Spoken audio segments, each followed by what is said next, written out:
Assalamualaikum warahmatullahi wabarakatuh.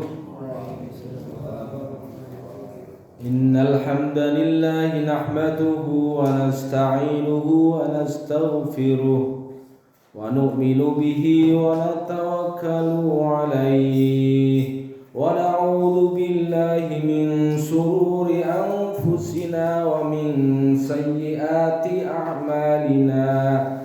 Man yahdihillahu fala mudilla lahu wa man yudlil fala hadiya lahu. Asyhadu an la ilaha illallah wa asyhadu anna Muhammadan abduhu wa rasuluh sallallahu alaihi wa ala alihi wa ashabihi wa baraka wa sallama tasliman katsiran katsiran. Faqad qala Allah ta'ala fi kitabihil karim. A'udzu billahi minasy syaithanir rajim. Wa wassaynal insana biwalidayhi ihsana. Hamalathu ummuhu kurha wa wada'athu kurha wa hamluhu wa fisaluhu salasuna syahra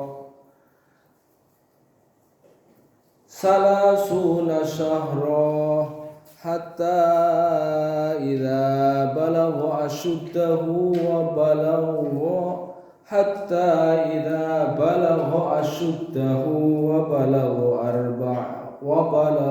arba'ina sanah. Qala rabbi awzi'ni an ashkura ni'mataka allati an'amta ala walidayya wa an amala salihan tardahu wa aslih li fi dhurriyyati inni tubtu ilaika wa inni minal muslimin. Sadaqallahul azim. Hadirin sidang jamaah salat subuh Masjid Al-Lafali rahimani wa rahimakumullah. Bersyukur kita kepada Allah di pagi hari yang cerah ini kita bisa bersama-sama duduk di taman-taman surga. Ya, taman-taman surga di dunia.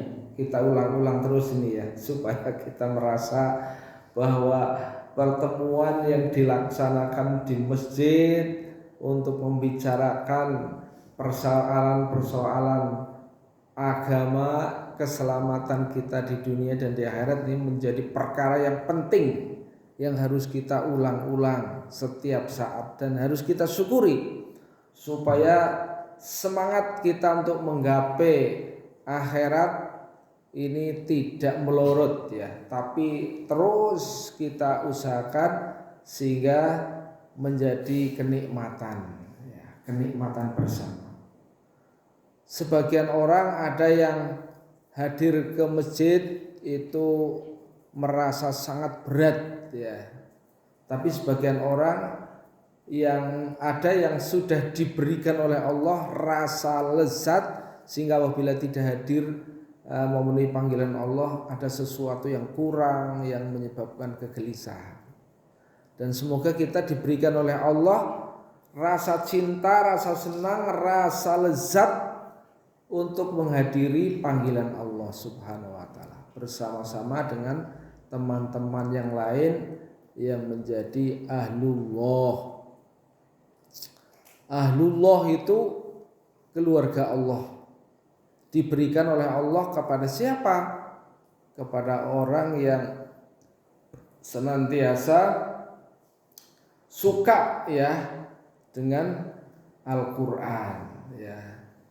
Suka dengan Al-Qur'an itu suka dengan bacaannya, suka dengan petunjuknya, suka dengan apa yang dikehendaki Allah gitu ya. Itu nanti menjadi ahli Al-Qur'an atau ahlullah. Ahlullah itu keluarga Allah. Hadirin rahimani wa rahimakumullah. Salah satu petunjuk dalam Al-Quran di surat Al-Ahqaf ayat 15 ya. Yang bawah itu bisa dibuka nanti kalau salah dibetulkan.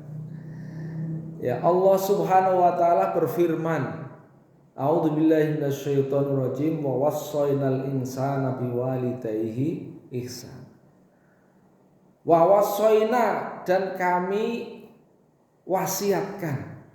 Allah Subhanahu wa taala menggunakan kata na, ya, nahnu, kami. Artinya bukan Allah itu jamak ya, tapi artinya Allah memperhalus. Seperti misalnya bahasa Arab anta itu kan kamu ya. Sering kita haluskan dengan antum ya, walaupun satu orang. Antum dari mana? Padahal orangnya tunggal ya, hanya satu, tapi ini memperhalus. Artinya bahwa engkau dari mana ya. Itu juga begini, Allah itu menggunakan kata nahnu ya, dalam hal ini karena apa?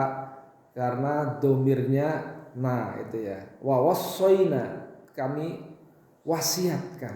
Kepada siapa Allah mewasiatkan? Al-insana ya, dia sebagai objek manusia itu adalah orang yang mendapat wasiat. Di sini bersifat umum, semua manusia sebenarnya ya diwasiatkan oleh Allah. Karena apa? Sesuai dengan fitrah ciptaannya, bahwa manusia dilahirkan dari manusia, kan gitu. Kecuali ya ada kekecualian, Nabi Adam itu tidak dilahirkan dari ayah atau ibu gitu ya, manusia pertama kali ya. Atau Nabi Isa ya tidak dilahirkan dari ada ayahnya ya, tapi hanya ibu gitu kan. Hadirin rahimani wa rahimakumullah. Atau apa bojone Adam siapa? Hawa ya, tidak dilahirkan dari ibu ya, tapi dari tulang rusuk ya Adam. Hadirin rahimani wa rahimakumullah, itu kekecualian. Tapi kita semuanya dilahirkan dari orang tua, dari bapak ibu. Oleh karena itu fitrah yang Allah Subhanahu wa taala berikan adalah supaya berbuat baik, berbakti kepada orang tua.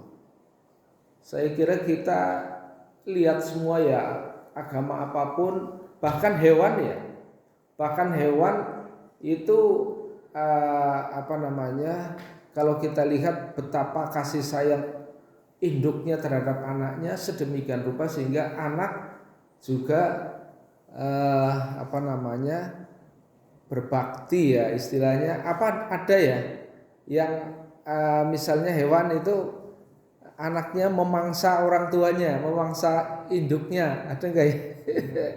Coba dikaji yang punya ilmu kehewanan itu. Ada enggak yang anaknya memangsa induknya itu ya? Berarti apa? Hewan saja itu terjadi fitrah. Apalagi yang namanya manusia ya, maka terhadap orang tuanya itu harus berbuat baik. Di dalam Islam kita apabila bertemu dengan orang tua, jangankan kita memangsa orang tua ya, kita berbicara yang tidak sopan ya. Misalnya kalau dalam konteks bahasa Arab, kalau kita di sini mungkin membentak ya, atau gimana gitu ya bahasa kita. Itu sudah tidak boleh.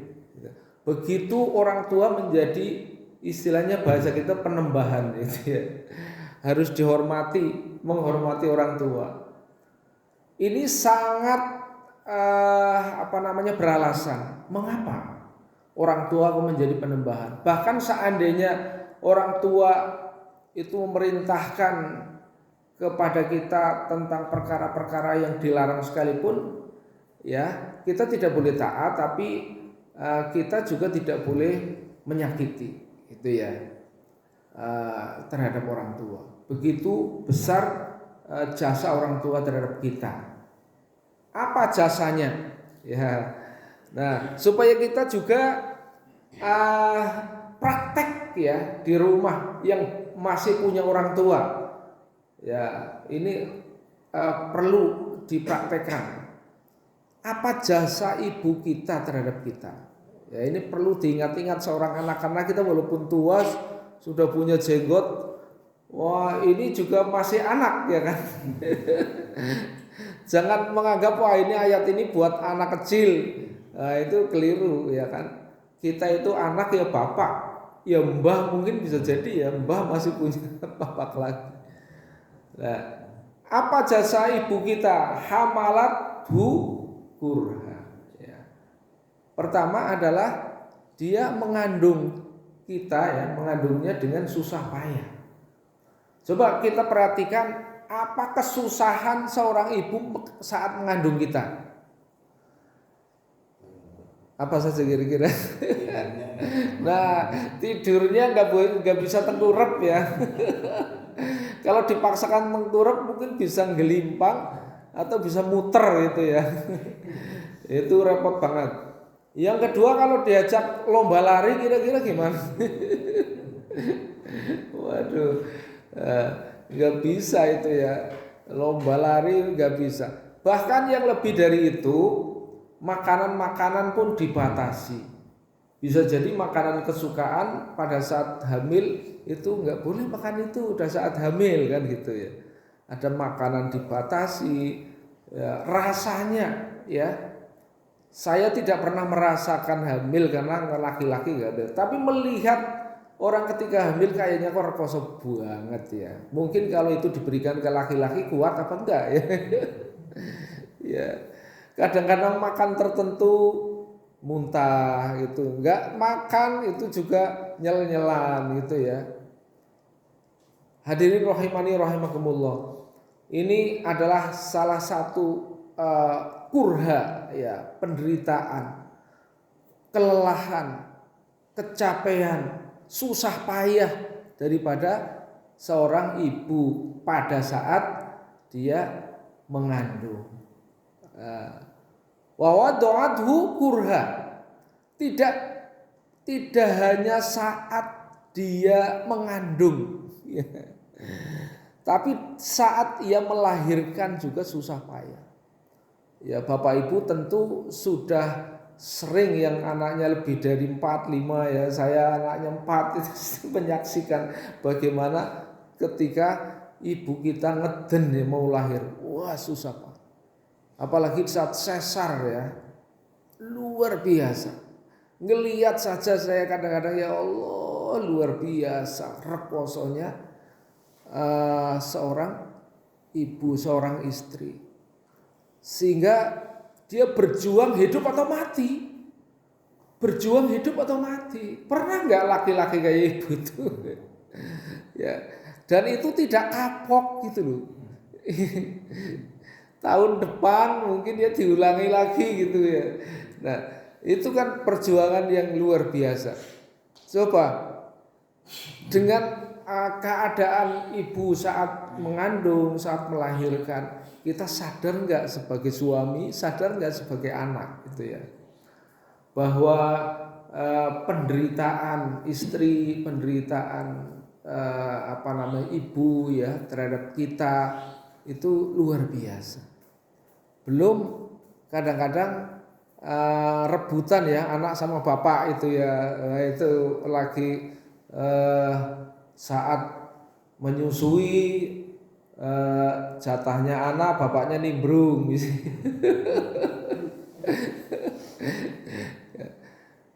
Hadirin rahimani rahimakumullah. Jadi begitu besar ya penderitaan, kesusahan, kurha ya, kelelahan ibu ketika mengandung, menyapih. Dan wa hamluhu wa fisaluhu salasuna syahra ya. Selama dia mengandung sampai menyapih itu salasuna syahra. Berjalan selama 30 bulan. Bayangkan 30 bulan itu bukan waktu yang sedikit ya. 30 bulan itu terdiri dari 2 tahun menyusui ya. Kalau kita lihat supaya sempurna ya dalam menyusui itu ya, wal walidatu yurdikna auladahunna haulaini kamilaini liman arada ayyutimma radha'ah ya. Jadi dalam hal ini disempurnakan ketika menyusui itu selama katakanlah 2 tahun ya. 2 tahun loh anak ya, kita ini ngandung sama menyusu 2 tahun ya, mengandung kemudian menyusui ditambah menyapihnya sampai 30 bulan ya. Jadi wahamluhu wafisoluhu, wahamluhu masa ngandung ya, lahir gitu kan, itu ditambah wafisoluhu nyapih, jadi ngandung plus nyapih 30 bulan. Itu. Nah 30 bulan ini luar biasa, waktu yang lama ya. Nanti selepas itu mungkin ada lagi dan begitu seterusnya. Nah sehingga hatta idza balagha asuddahu, sehingga ketika dia dewasa, nah ini sudah dewasa semua ya, ketika dewasa, wa balagha arba'ina sanah, bahkan sampai umurnya arba'ina sanah, 40 tahun. Berarti ukuran 40 tahun siapa di sini? Pak Taufik 40 tahun ya. Belum ada. Ya. Ini kan sudah jadi bapak ya. Bahkan putranya mungkin ada yang sudah 4 gitu ya. Ya. Nah, maka disitulah letak keunikannya ya. Kemudian berdoa, qala auzi'ni an ashkura nikmataka allati an'amta 'alayya wa 'ala walidayya wa an a'mala shalihan tardahu waslih li fi dzurriyyati inni tubtu ilaika wa inni minal muslimin. Nah, inilah doa yang bukan harus ya, yang dipanjatkan, bimbingan doa yang dipanjatkan setelah kita umurnya sudah mencapai 40 tahun atau sudah punya keturunan. Lah ya, ini sebagai orang tua. Jangan dilupakan doa ini setiap saat. Auzi'ni an ashkura ni'mataka allati an'amta 'alayya. Tunjukkanlah auzi'ni an ashkura, menjadi hamba yang pandai bersyukur, nikmataka, terhadap kenikmatan yang engkau berikan. Karena apa? Orang yang sudah mencapai umur 40 tahun ya, kenikmatannya sudah nggak bisa dihitung tuh, kenikmatan banyak sekali. Kenikmatan yang Allah berikan dari istri udah berapa, ya kan? Kelezatan ini Pak Gus Abror mensyukuri kelezatan istri bisa nggak ini? Hanya kenikmatan yang dari istri saja bisa sementara istrinya rekoso ngandung ya. Dari sana juga ada anak ya kan, luar biasa. Pak Taufik itu capek-capek dari pasar, udah ketemu anaknya sedang ngaji misalnya kan, langsung hilang capeknya itu ya. Ya. Jadi begitu banyak ya kenikmatan yang diberikan. Terlebih lagi sudah diberi kemudahan ya oleh Allah, keberkahan ya, anaknya jadi anak-anak yang soleh kan gitu. Itu adalah kekayaan yang luar biasa. Auzi'ni an ashkura nikmataka untuk mensyukuri nikmat yang Allah berikan kepada kita. Nggak ada orang yang sesungguhnya bisa untuk dapat menebus ya kenikmatan Allah. Jadi nanti peradilan Allah di akhirat itu ada 3. Pertama adalah peradilan tentang kebaikan kita. Ya, peradilan tentang kebaikan kita. Jadi kebaikan kita nanti dihitung oleh Allah dengan menggunakan kehebatan Allah. Jadi menghitungnya itu bukan pakai mesin, ya, menghitungnya pakai sifat-sifat Allah yang maha menghisab dan menghitung. Ya, dengan hitungan yang sangat cermat sehingga tidak ada kenikmatan yang tertukar. Ya. Apa yang menjadi rezekinya Pak Taufik ya jatuh diberikan Pak Taufik. Apa yang akan menjadi istrinya Pak Taufik dipenuhi. Oh ini, dapat ini. Jatah sudah ya tidak akan tertukar itu hitungannya. Kemudian kebaikannya Pak Taufik tidak pernah Allah lupa. Ya, satu hari misalnya mau ke Masjid Al-Lafali ya ngajak Mas Fajar, ini rumongso rasa tanggung jawabnya. Ayo Mas, kita sama-sama dapat keluarga si Fulan, ya, sama-sama jadi mantu, ya. Kita bareng ya ke masjid. Itu nggak pernah Allah lupakan.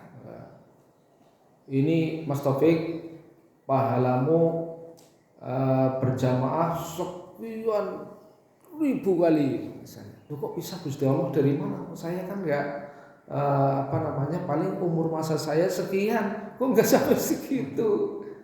Oh gini, kamu tuh dulu pernah ngajak Mas Fajar. Nah, kamu pahalanya dapat, Mas Fajar dapat, pahala ngajak Mas Fajar, semua ibadahnya Mas Fajar mengalir kepada kamu tanpa dikurangi pahalanya Mas Fajar tanpa berkurang. Kamu dapat ini. Waduh gitu ya. Misalnya gitu ya. Karena kata Nabi man dalla ala khairin falahu ajruhu ka ajri fa'ilihi, kata Rasul.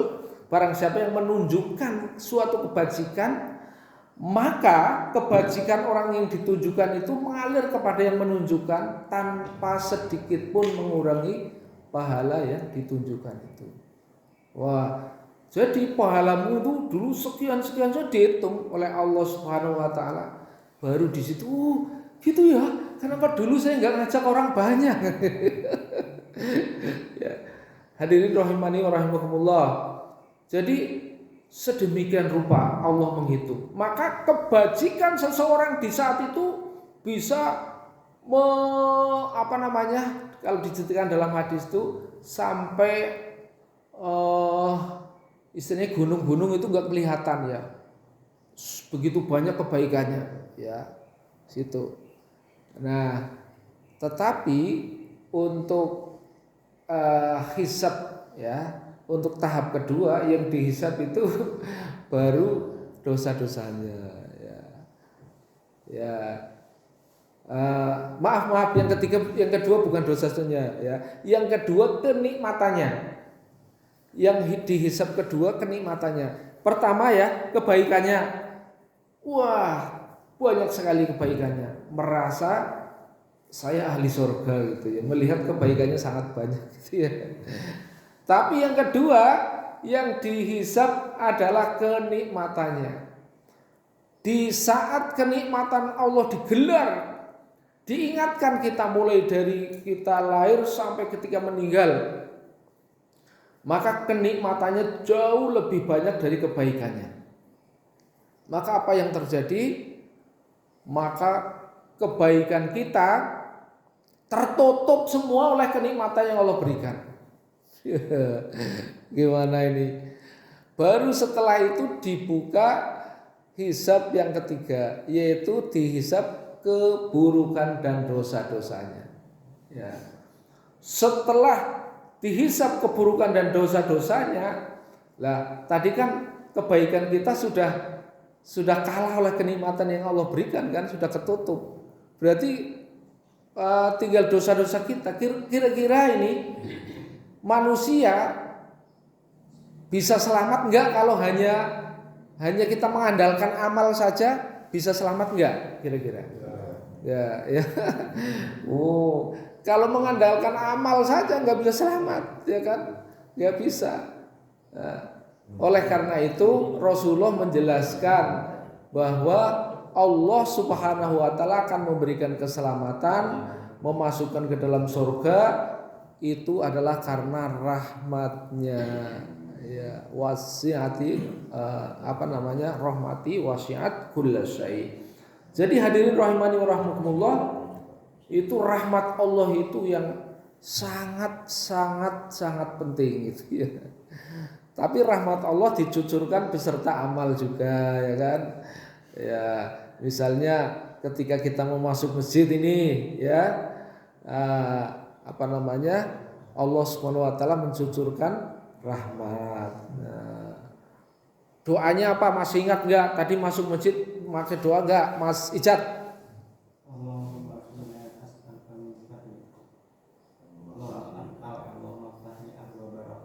Nah, ada abwaba rahmati, pintu rahmat gitu ya. Hadirin rahimani wa rahimakumullah. Jadi demikian seorang ibu ya mengandung sampai menyapihnya luar biasa. Kebaikannya yang sangat banyak kepada kita. Maka tidak pantas seorang anak itu durhaka kepada orang tua. Bahkan ketika orang tua itu ridho, ya, rizki kita akan dilancarkan luar biasa. Ya. Doa orang tua yang sungguh-sungguh terhadap anak itu tidak ada hijab. Ya. Allah Subhanahu wa taala akan memberikan sesuatu. Makanya mencari istri yang solehah itu wajib, sangat penting ya. Cari istri yang solehah ini yang belum pada kawin ini ya. Jangan hanya cantik tok ya. Tapi bagaimana cari istri yang solehah. Karena apa? Dia akan berkontribusi dengan doa-doa supaya anaknya menjadi anak yang soleh dan solihah.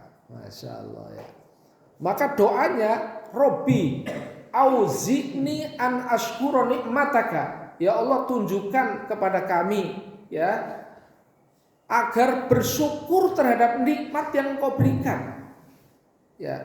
Pertama doanya minta supaya kita itu diberi kekuatan bersyukur. Sebab tidak semua orang diberi kenikmatan dia bisa bersyukur gitu ya. Udah diberi nggak syukur gitu kan. Maksudnya apa sih ini?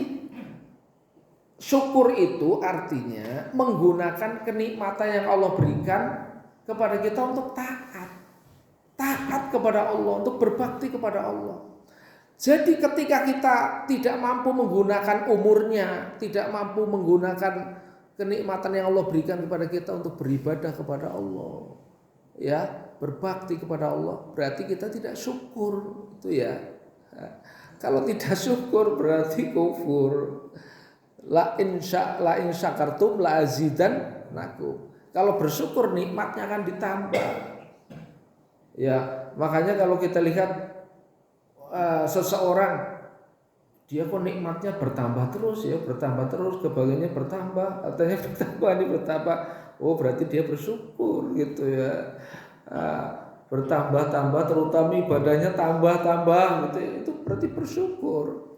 Tapi kok kita harus iri sebenarnya ya. Tapi iri dalam hal ini artinya hiftoh, artinya iri dalam arti kita ingin memiliki tapi tidak ingin mendolimi, itu namanya hiftoh ya.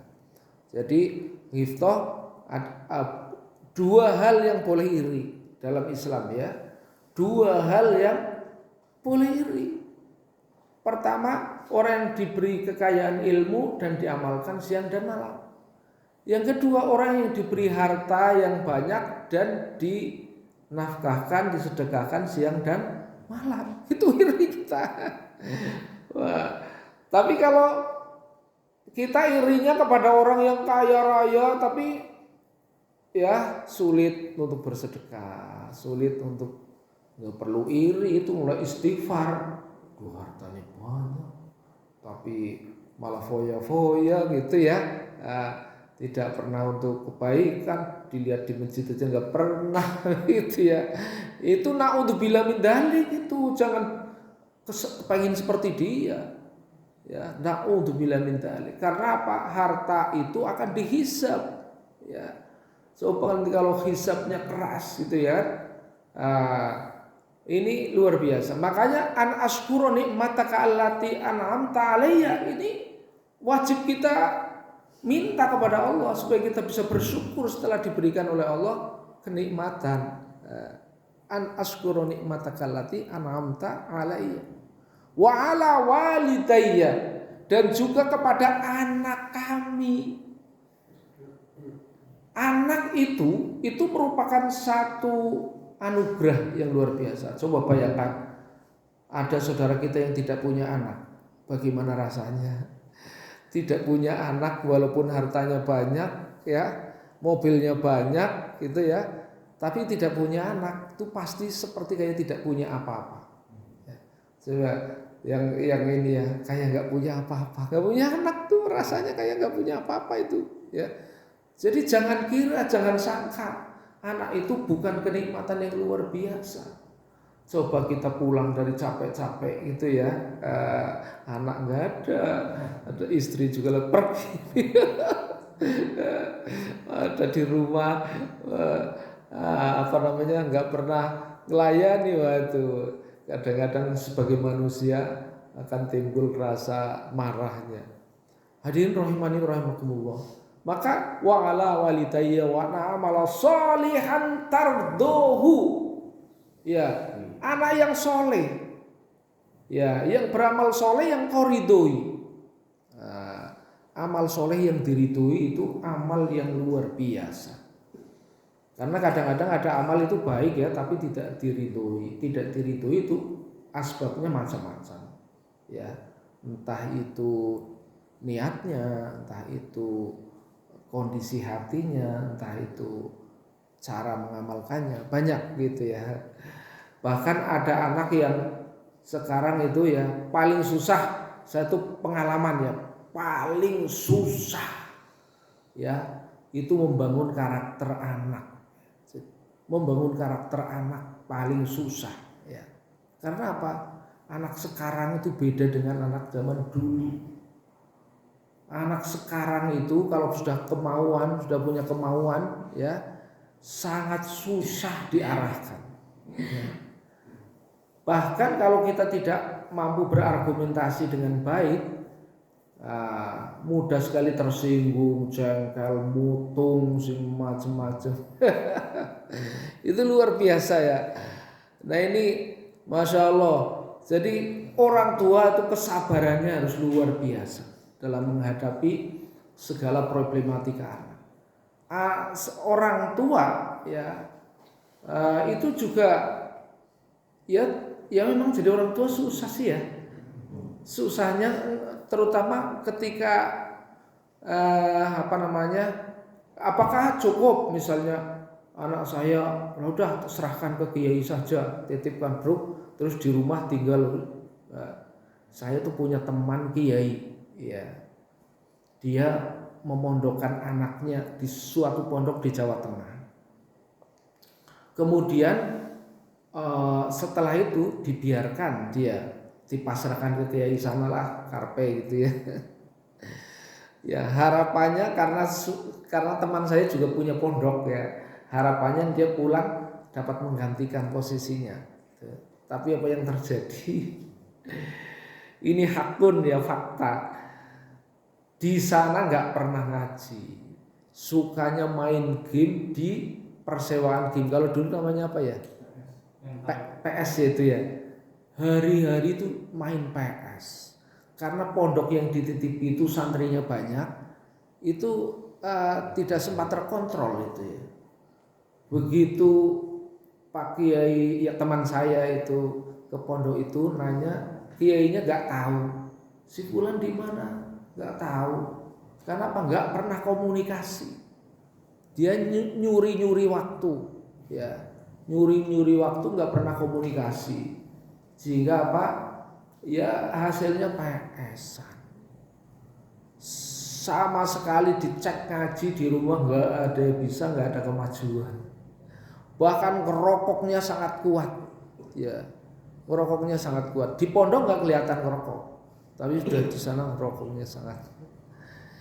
Waduh, wah ini stres tuh orang tuanya. Hadirin rahimani wa rahimakumullah. Inilah yang namanya orang tua anak harus biwalidaini ihsana, terhadap orang tua harus berbuat baik. Tapi perbuatan baik tidak harus diwujudkan dengan nunduk, pura-pura taat, itu perbuat baik yang semu. Ya. Tapi ketika dia melanggar aturan di pondok, tidak pernah ngaji, ngerokok, ya dan sebagainya, dia nggak dapat ilmunya. Sebenarnya dia sedang durhaka kepada orang tua. Ya. Dia sedang durhaka. Durhakanya memang tidak balangi waktu orang tuanya. Napar enggak gitu ya, tapi itu ngelekit sekali itu di hati orang tua. Dan anak ketika harus perbaiki sifat-sifatnya kadang-kadang tersinggung, itu kan merasa didolimi oleh kiainya, padahal diajari yang benar, ya kan? Ini nanti Bapak Ibu merasakan ya, saya sangat merasakan. Sangat merasakan gitu ya. Jadi hadirin rahimani rahimakumullah, itulah orang tua ya. Dan mungkin karma akan terjadi ketika Anda melakukan seperti itu sama orang tua, nanti ketika dewasa bisa jadi berulang gitu kan. Oleh karena itu mari kita semuanya yang jadi orang tua jangan sungkan-sungkan doa ini ya. Rabbi awzi'ni an ashkura ni'mataka allati an'amta alayya wa ala walidayya wa an amala sholihan tardahu wa aslih li fi dzurriyyati inni tubtu ilaika wa inni minal muslimin. Terakhirnya bahwa ini minal muslimin ya. Kata muslimin itu kan dari kata aslama yuslimu islama, orang yang menyerah.